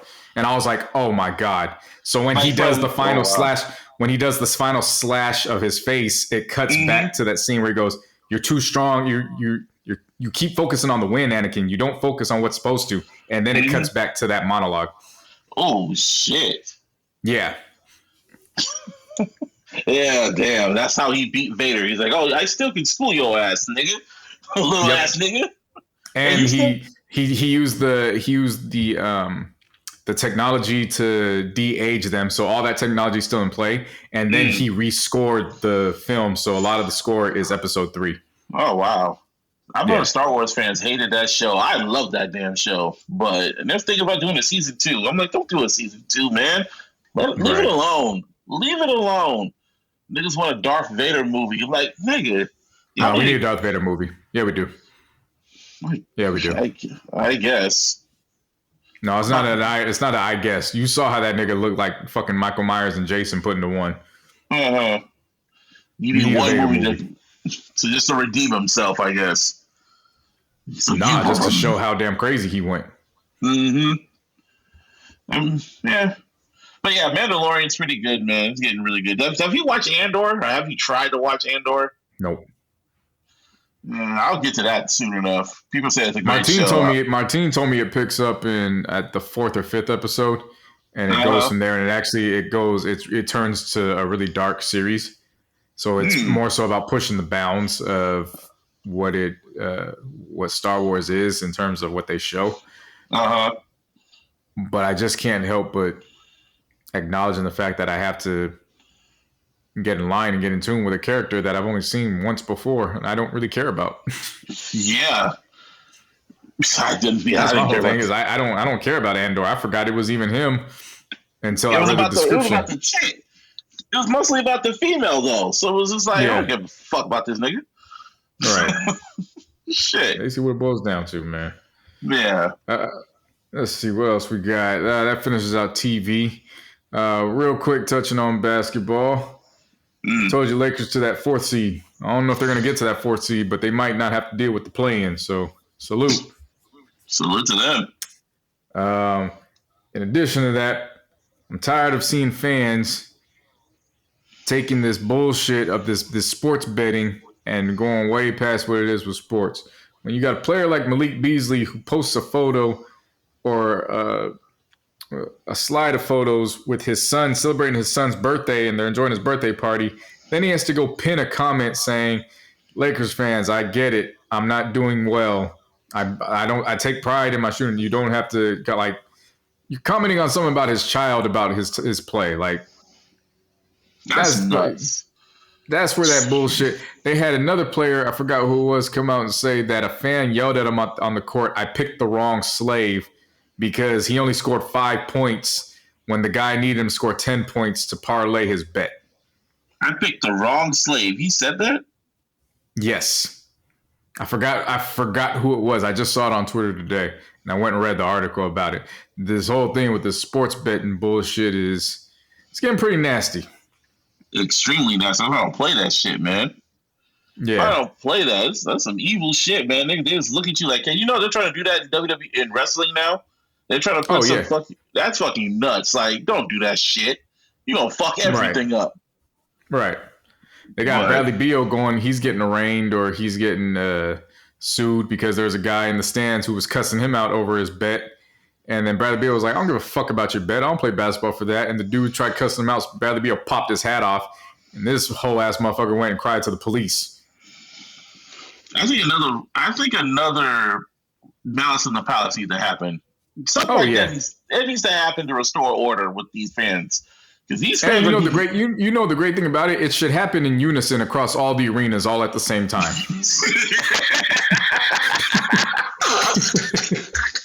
On some Order 66. They should do that shit on the anniversary. Whoever's playing on the anniversary, everybody picks a time, all in unison. So if it's at like what? Gosh damn, 8:57 Eastern Standard Time, that means 7:57 Central, 6:57 Midwest, and 5:57 p.m. West Coast time. Wherever the game's at, you just drop that ball, you just run to the crowd and start beating on motherfuckers. Order 66, like nigga. Order Spalding. Order Spalding. Start beating niggas' asses for no reason. Hey, something needs to happen because these fans are getting brave on social media, in person, everything. Like they need to get popped. Something needs to happen. Something needs to happen, bro. Something needs to happen, and something needs to restore order. Absolutely. Shit, I don't know how KD just goes on social media and responds to everything. Like, nigga, like, bro, like, you're a great player, but man, you are acting like a bitch right now, man. No, you see, that's the thing. You can't turn it on the fans. We can't just have a talk about the fans and then turn it on KD. You can't. That defeats the purpose of talking about the fans. Yeah. The fans are the ones that are causing this. That's the problem with the internet, is people feel entitled to talk about you in a way. Mm-hmm. And then when you answer back, it's like, oh, you're a bitch. You're being soft. No, you can't. You're not going to talk to me any type of way that you feel like it. There's repercussions for that. Yeah. In my eyes, KD is not a bitch for that. He's just trying to maneuver through social media. You got to remember, KD's not just a basketball player. He's a mogul himself. A lot of his dealings are on the internet. Yeah, true. I get you on that. That is a completely wrong take. He ain't no bitch in my eyes. He's just responding back, and people, oh, you're soft. No, you just don't have the right to talk about me any type of way you want without repercussion. Yeah. Either way, some fans need to get the fucking ass for. That's all I'm saying, man. All this fucking crazy shit going on. Some more crazy shit to finish out basketball. March Madness. Man, what a March Madness. The one year I didn't fill out a bracket. I'm glad I didn't fill out a bracket. My shit would have been fucked up. After the first round. Man, I think it was by the afternoon my shit would have been fucked up. Arizona got their ass whooped by Princeton. Every number one seed got knocked the fuck down by some random ass seeds. Like, wait, what? Well, no, it's not even that. It's usually there's only like one or two number one seeds in the Final Four, anyways. Not all of them make it, but it's when they went down. That was the most intriguing thing, because this year it wasn't even like it was some randoms. Like Alabama was a number one seed this year. I don't know when the hell that happened. I thought I was watching football. Yeah, who was it? I think Purdue was the number one seed. Them motherfuckers went down in the first round. So that was 2 years in a row where 16 seed has now beaten the number one seed. But this is the first time, I think, in the history where there's no top 3 seed team in the Final Four. You got number 9 Florida Atlantic going up against number 5 San Diego State, and then you got number 5 Miami versus number 4 UConn. Wow. Yeah, it was a pretty, but that's not to say the games were bad, because there were some really damn good games going on this entire March Madness. It was phenomenal. Kansas State had a good run. They just went up against Florida Atlantic, and Florida Atlantic just, man, they put them paws on them. Gonzaga had a good run. Then they went up against UConn. UConn was like, yeah, we does this. And they beat their asses by like 25 or some shit like that. Miami against Texas was an amazing run. And then I can't remember if it was San Diego State versus Creighton or Princeton was one of the two, but that went down to the wire too. Like, there was just a lot of great games. That damn Kansas State and Michigan State game, boy, oh boy, that's an instant classic. I heard about that game. They said that game got close. Yeah, that was an overtime. Oh yeah, that's what I mean. Yeah, that was a great game. So yeah, I'm excited to see how that plays out going into the Monday night championship game. We'll see how that goes. Then you got football. Through all of this stuff, there's been free agency. I've been paying attention for a little while that I can, but I've seen enough what I need to see so far. You got him. Do I want to be gang? I don't know, but you got Jimmy G over there now.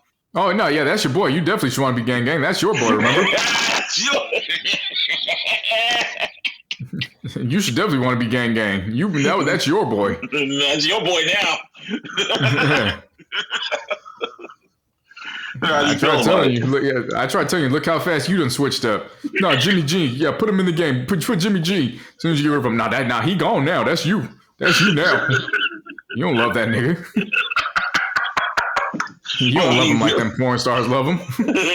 Hey, man, he in Vegas now, man. Them porn stars saying flat out, man, you got him for life. Them bitches are ready for him. I can't wait to see niggas in whiteface pretending to be Jimmy G to try to get some free pussy. I'm telling you, as soon as I heard it, he went to Vegas. He looks like a Vegas nigga. Yeah, that suits him. Jimmy G in Vegas, that suits him. He looks like he runs the drink section of the nightclub. You feel me? He's the white James St. Patrick. Yeah. Raiders had the Peter Man. Now they got the Bottle Man. I heard Jimmy. What do they call him? Jimmy Jackpot. I saw that as a nickname. Yeah, I've seen that too. All right. So who's the one signing that the Niners got where you're like, oh yeah, now we all in on this? That one defensive player that came from the Eagles. Oh, Hargrave. Yeah, man. I was like, oh, okay. Yeah, that wasn't even one for just the Niners. That was like one across the NFL. Was like, that's probably a top 5 signing. How the hell that happened? wait. It was like that Russell Westbrook. Like, wait, did y'all just see that shit? Like, no. Right. They got, no. This can't be happening right now. Yeah. I'll say it was for the Raiders. It wasn't Jimmy G. It was Jacoby Myers, wide receiver from the Patriots.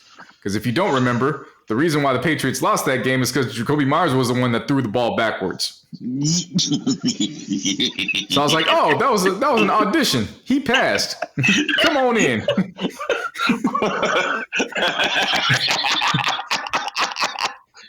At least Devontae got his money, man.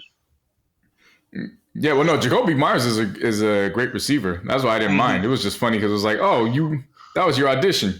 You passed. Come on in. Get on over here. Oh, never forget that shit, man. And we had another signing that my Niners got. We got some lineman that was on the Giants. I guess he's like an offensive lineman, and he's really quick on his feet and shit like that. I'm going like, ooh, he can play any fucking skill level. And it was just like everyone. They said that's an underlining signing and shit like that. So I was like, okay. And then everyone's asking. Oh, go on. Yeah, and across the NFL, apparently Lamar Jackson wants to be traded out because they don't want to pay him. I understand. I get that. Get your money. But then some deals that I saw go through where I was like, oh. Number one is the Bears. They fleeced the fuck out of the Panthers. Yeah. They said, oh, yeah, you want the number one? Here you go. We'll take this, that, and this. And and by the way, give us DJ Moore. I was like, nigga, what? The fuck you get 5 picks and DJ Moore? The Ravens might lose Lamar Jackson. Like, you gotta let that nigga walk. Really? Like, really? You are disrespecting him like this? This is how it's going to end with y'all? Really? That's a damn fucking shame. That's damn shame. That's nasty. That's super nasty. Ugh. And now, that wouldn't be me. Well, you never know, but still, the fuck? You see fucking Patrick Mahomes get this shit. You see fucking Joe Burrow, and you saying you can't pay me like that? Really? All right. Damn, paying him. They didn't even get him any weapons. They didn't even give him no weapons. All he asked for was some wide receivers and shit. And they gave him, he had to be super nigga. He had to be super nigga. And then every time we get to the playoffs, eliminated. Badly. Yeah. The Jets are already sold in that they got Aaron Rodgers, that they're already calling Zach Wilson their quarterback number 2. And the irony and the funny thing about that is Zach Wilson is actually the only quarterback on the roster right now.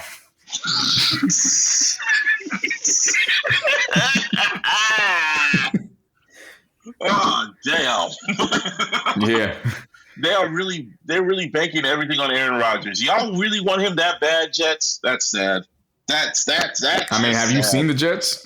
I know, but that's just, they're that desperate. They are bending it over for this man. They are bending it over for him. I thought that was hilarious. You said, "Oh, he's our quarterback number 2," and it's like, but you only have one quarterback on the roster right now. They really feel that Aaron Rodgers is going to show up, man. Yeah, sounds like he is. They got everything in play. I don't trust it. I don't even trust it, to be honest. He might stay with the damn Packers. Yeah, I think it's done. There's too much dialogue. I think they're just waiting for the draft so that way they can figure something out. Yeah, probably. In addition to that, last thing with the NFL, players can now wear the number 0. We've already seen one player transition over, and that's Calvin Ridley coming off of his absentee year, replacing all them bets. And he's going to be wearing number 0 for the Jaguars, and that got me to thinking, which players or which position should this be centered around for number 0? Because I don't be thinking of wide receiver or running back when I think of 0. I think of like tight end or somebody that's going to hit you on defense. That's who I think of with a 0. Like if they got Micah Parsons to switch over to 0, I'd be like, yeah, no, that shit works. I definitely see that. I'm trying to think who would fit with a number. Chest looks like an open mouth. He's about to come and sack the quarterback, eat them all up and shit. That's a number 0. I would think Fred Warner, but I kind of like his number the way it is. Fred Warner with a 0. But nah. I would see Bosa with number 0. I was thinking that the 97 is just more, I don't know, it feels more deadly than 0. Yeah, no, I get it. I'm just saying if you had to pick anybody, I would definitely assign that to the front 7 or your tight end. I don't know. Not a wide receiver. Not a wide receiver. I'm trying to think who would be good with that. What about, what's his name? Travis Kelce? I can see him doing that. Yeah. I can see Travis Kelce with that. I can also see homeboy at the Pitts from the Falcons. Going from 8 to 0. I can see that. I can see that. Number 0. I never saw the appeal of wearing a number 0, but that's just me. Yeah, what's funny is I never saw the appeal of it either, but then when you think about how many times you see it in basketball, you're like, wait, I see that shit all the time. What am I talking about? Now in the NFL, we're going to see number 0. Yeah, Devo said he wanted to get to number 9. Number 1. Yeah, he wanted to be number 1. But then, he was like, "Nah, man, I'm gonna lose too much money." You gotta pay out for all those jerseys. Mm-hmm. Nah, you stay your ass as 19, nigga. Yeah, stay your ass right there. Right. And then to finish up, we got a few RIPs we got to get to. Rest in peace to Lance Reddick. Yeah, man. He was a well-renowned actor in a lot of things, but I will always know him as Lieutenant Daniels in The Wire. This is some bullshit. Yeah. He died out of, I don't even know if they released the cause of death now at this point. They said it was natural causes. Yeah, at the age of 60. Oh, nuts. Right on the cusp of John Wick 4 dropping. Oh, I saw that shit. That shit was fire, by the way. I believe it. Mm-hmm. So, yeah, rest in peace to Lance Reddick, and then rest in peace to Bobby Caldwell. Yeah, man. Yeah,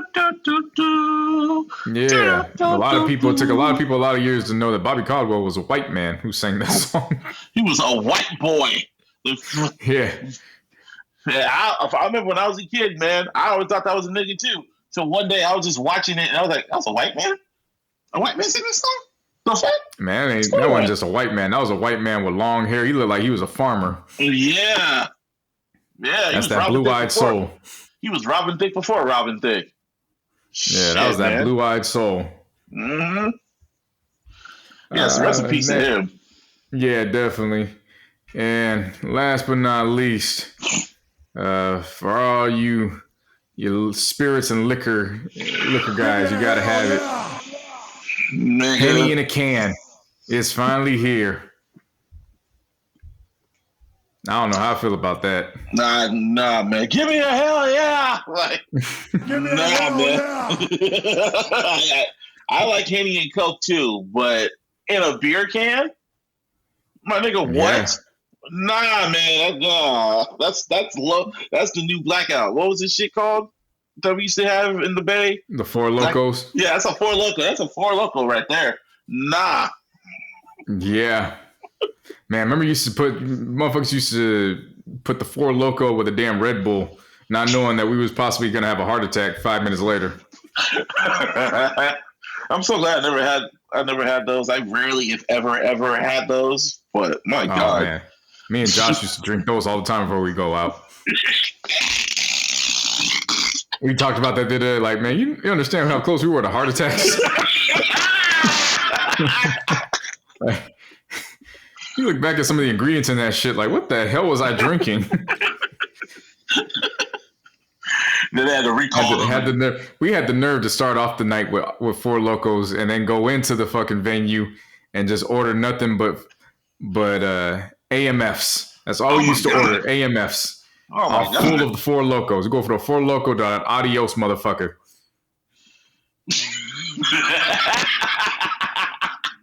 Yeah, man. That shit was crazy. Yeah, Hennessy in a can, I can't do that shit, man. Nah. Just give it to me in my glass with ice, Hennessy and Coke. Call it a day. I'm still cool. Gonna try that shit though. I might try it too, just once. Just see how it tastes. Yeah, I'm still gonna try it one time. I just want to see what the appeal is. Can you freeze it? Should you freeze it for the can? You can't freeze no liquor, so it ain't that big of a deal. But like, does it taste different with the can? I want to see what that's about. Yeah. On top of that, man, what else is going on? Back off, I guess Drake's tickets went on sale for him and 21 Savage. They're going on tour. It's a blur, and ticket prices came out, and they're more expensive than the Beyonce fucking tour. Yeah, them resale shits. Nigga, they said the nosebleed section was like $300. I'm like, nigga, what? At Chase, nigga? That's actually not off brand. That's not too far off. Shit, man. Because again, I don't think that's them selling. I think that's all the resales. Yeah, the resales and shit like that. Most likely. Anyway, they said that Ticketmaster is getting sued for this shit. Oh yeah, I'd imagine. Well, they're getting sued for that shit. Like, what the fuck? One dude paid $800 for the tickets, and then he rechecked it. And he saw like the ticket price was like cut in half or whatever. Yeah. He's like, wait, what? Oh yeah, no, I'd be suing too. Are we getting these niggas for their money and shit? But yeah, no, it's just a matter of time before I just say fuck it. I'm gonna get one of them VR headsets, and then I'm just gonna start buying the shit on the VR headset. I don't gotta physically be there if you're gonna make it real life for me. Shit. And apparently Drake's kind of pissing off his overseas people apparently because he did a festival for the I guess it was the Lollapalooza out in Brazil or whatever, and apparently he pissed off that crowd. Because he cut off the live feed for his fans unexpectedly. Then he went out there and only did 40 minutes, and he was the headliner. Oh, well, got 40 minutes, shit. They're like, nigga, what? And then left the crowd like pretty pissed off about that shit. I was like, wow. I'm gonna say this. Y'all motherfuckers got 40 minutes. I still haven't seen Travis Scott as a headliner yet. So I'll kiss my ass. Yeah, I get you on that, man. Yeah, you bitch complain about 40 minutes. You got 40 minutes. I ain't getting nothing from Travis Scott. And I was made to feel bad about that. I felt I was supposed to feel bad about it. It was sad what happened, and rest in peace to those. But I paid money to go see Travis Scott that second night. Yeah, we would have saw Travis Scott, nigga. Yeah, we would have saw that nigga, man. Would we have been close like that? No. Yeah, I'm just saying. You can bitch and complain about 40 minutes all you want, but you got 40 minutes, whatever. Yeah. And apparently Kendrick's he's gonna be at some festivals this year, and I'm like, huh. Like, he's headlining some of these shits too, and I'm like, huh. That's interesting. I thought he was gonna be done, but I guess not. Festival here and there don't mean nothing. I don't know. You never know. You just never know. Anything else? No, that covers it all. Yeah, man. It is WrestleMania weekend. I am so excited for wrestling. This is episode 292. 292, right? Yes, sir. We're going to get more consistent podcasts in the really logical sense. You can always follow us on Twitter. Follow me at Mr. Busby for lowercase 08. You can follow T-Logical SP on Twitter. You can follow us on Instagram at The Sense, and of course on the Facebook. Give me a hell yeah! Yeah. And on all social media, you can follow me at JCNo. It's basketball season, going into playoff season. Yeah. I'm excited. It's Ghosts in full effect. It's Snowfall about to end. I'm excited. WrestleMania. Some other shit popping off. I'm excited. So you can catch me tweeting while you could do a quick. Well, yeah, WrestleMania's there. That's fine. I'm talking about what I'm doing. This is my social media. Yes, it is. So you can catch me on all those, and catch me while you catch me, because the closer we get to delivery day, I'm gonna be MIA. I ain't gonna front to you. So we can try to be as consistent as possible, but I'm like 2 weeks away from it being a clear cut, okay, this baby could drop at any moment type situation. So we might actually be in mid recording, and you might get 40 minutes of us recording, and then that shit gonna just end like the fucking Sopranos, because I might have to run out the building. I don't give a damn. Don't. Oh, man. Anyway, yeah, on that note, thanks for listening. We are out. Peace. Peace.